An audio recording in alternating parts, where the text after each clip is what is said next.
You're watching CW Montana. This is the MTN 9 o'clock news. Good evening. Thanks for joining us on this Monday. I'm Andrea Lutz. A lot developing in the state of Montana tonight, including this. A major fine coming to the elite Yellowstone Club Resort after the state of Montana said the club violated liquor license requirements. We're taking a look at the punishment. Plus, it's a homecoming for the Flathead Hotshots after nearly a month fighting wildfires in Canada. But first, we are just days away from the 4th of July. But today is the day when dozens of fireworks stands across the state start to open. Well, and those fireworks stands, they are opening in preparation for this 4th of July holiday. But there are some things to pay attention to this year when it comes to when and where you can light off your fireworks. MTN's Evelyn Schultz is in Helena. She's got more. We are just 10 days away from the 4th of July, which means you can now purchase fireworks legally in Montana. Stands were setting up early this morning in the Helena area to get ready for the holiday. The TNT stand on the corner of Euclid and Jocelyn already had multiple customers in their first hour open. Operators say they anticipate selling well over 10,000 fireworks by the end of the 4th. Marine Corps veteran James Merrill works the stand with his family. He told MTN his favorite part is seeing kids' faces light up each year. He also said people need to make sure they're staying safe. You definitely want to be safe about everything. Be careful where you light them. Even though the weather's been great and everything like that, it's still something you have to be careful about. Think about what can happen and then plan for that.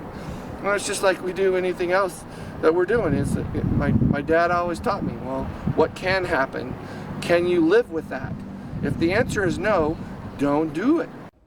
It is legal to set off fireworks.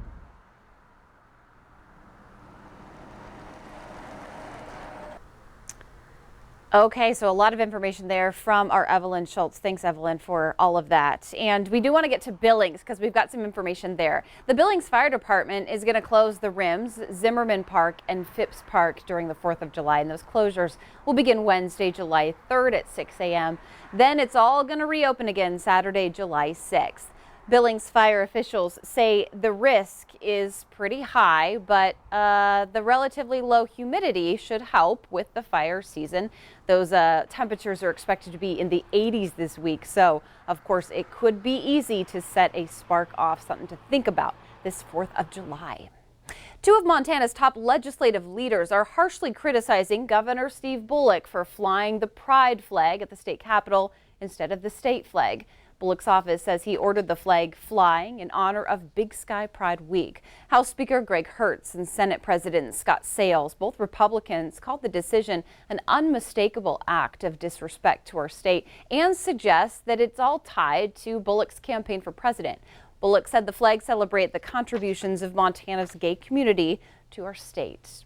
After admitting to violating state liquor laws, the owners of Yellowstone Club Resort are now agreeing to pay the price for doing so. It's all at the tune of $370,000.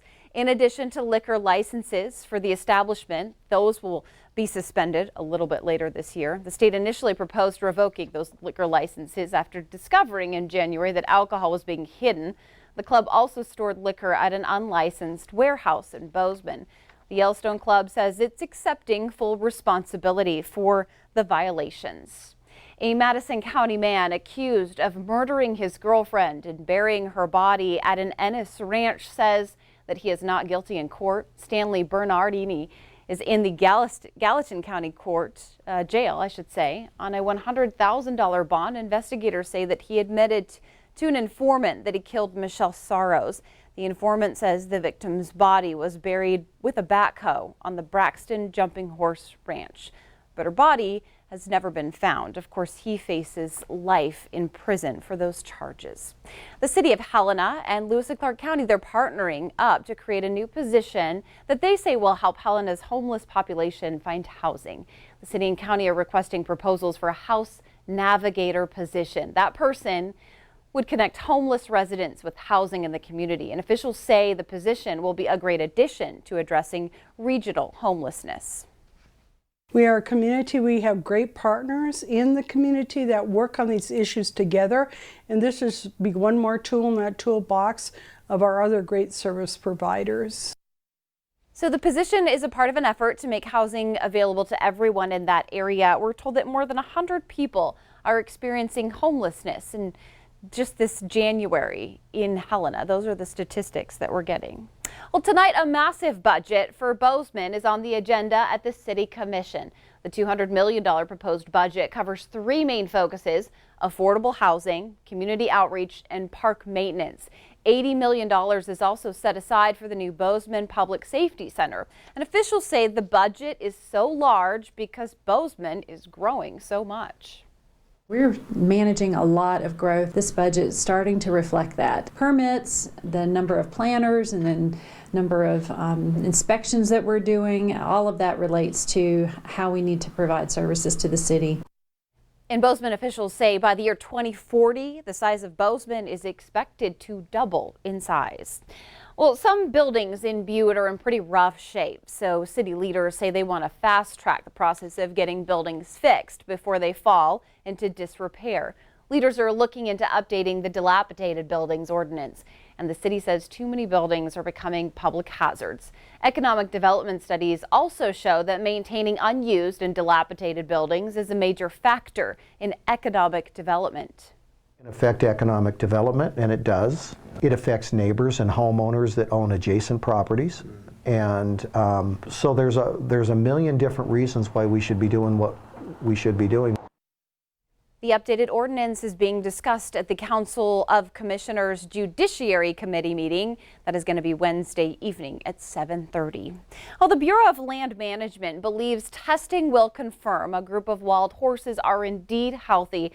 This after two of the animals died from intestinal diseases at an adoption event that was just this last week. After that incident at the Ravalli County Fairgrounds, BLM decided to test the remaining horses before they went to new homes. They say no other animals tested positive for colic, and a new batch of 44 horses will be available from June 27th through the 30th at an adoption event that's going to be in Kalispell. Miss Montana, a World War II era cargo plane, made her return to Missoula after taking part in a D-Day commemoration event that happened overseas. The historic plane has been in the air for weeks. On that trip, it was the 75th anniversary ceremony of D-Day in England. The Miss Montana went to the Normandy project, and it returned to Montana just last night, but it stopped in Billings first after filling the darkening skies over the French coastline. That's where thousands gathered to watch that D-Day spectacle just a little bit earlier this month. We're so glad that she's home. Well, the Flathead Hotshots are back in Montana after spending weeks fighting a devastating fire in Alberta. Their mission hasn't been very easy, especially as they gear up for Montana's own fire season. MTN's Marin Siu caught up with the Hotshots, and she tells us what they went through. Particularly that northern part of Alberta is in a 3-year drought, so significant, and it was noticeable. We were in areas that normally you'd have soggy feet walking in, and it was dry. This is what Flathead Hotshot squad leader Matt Delaney is talking about. When they left, the Chuck Egg fire burned around 800,000 acres. Hotshot crews have a special job. They hand dig fire lines and move water hoses up to 15 hours a day. Shale Pagel says this is exhausting. The cumulative fatigue of consecutive assignments back to back builds up, and no matter how much rest you get, it's hard to shake it off. But could Montana see a fire as large as Chuck Egg this year? Flathead Hotshot Superintendent Sean Borgen says, for now, Montana is lucky with its weather. This year, that dryness is affecting that portion of the continent, that latitude. The moisture they usually would get this time of year has shifted south, just because of the movement of the jet stream and other factors, and so that moisture is coming in across the Pacific Northwest and the Northern Rockies right now. Borgen tells me that this consistent wet, humid, and cool weather is needed for the Flathead Valley in order for the valley to have a below to average fire season. But could this massive Canadian fire affect Montana? No one can control which way the wind blows, so we could very well be dealing with smoke from Canada a lot this summer. Thankfully, Montana DEQ says the state's current air quality is good. In Hungry Horse, Marin Siu, MTN News. And there is no timeline for those thousands of residents who were evacuated from their homes from that Alberta fire. No timeline on when they're going to return home. Still to come on tonight's MTN 9 o'clock news, a group in Missoula giving a voice to women who've been silenced by sexual assault. That story is ahead. But first, it's Monday. So Bob, how's this Monday weather looking? We're going to be talking a little bit about another batch of moisture moving in from the southwest. Could bring some showers and thunderstorms. Some of them could be severe. We'll have more about that coming your way right after the break.